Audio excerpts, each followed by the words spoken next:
আসসালামু আলাইকুম গাইস, এটা হচ্ছে একটা গোল্ড বিস্কিট আর কি, স্বর্ণের বিস্কিট বানানো হনি আর কি।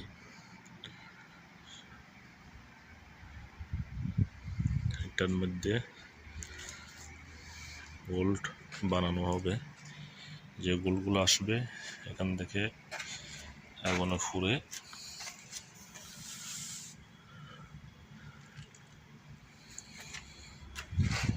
গলাবে, গলার পর তারপর এখান থেকে রেডি করবে স্বর্ণ। তারপর দেখেন কত বড় বিশাল।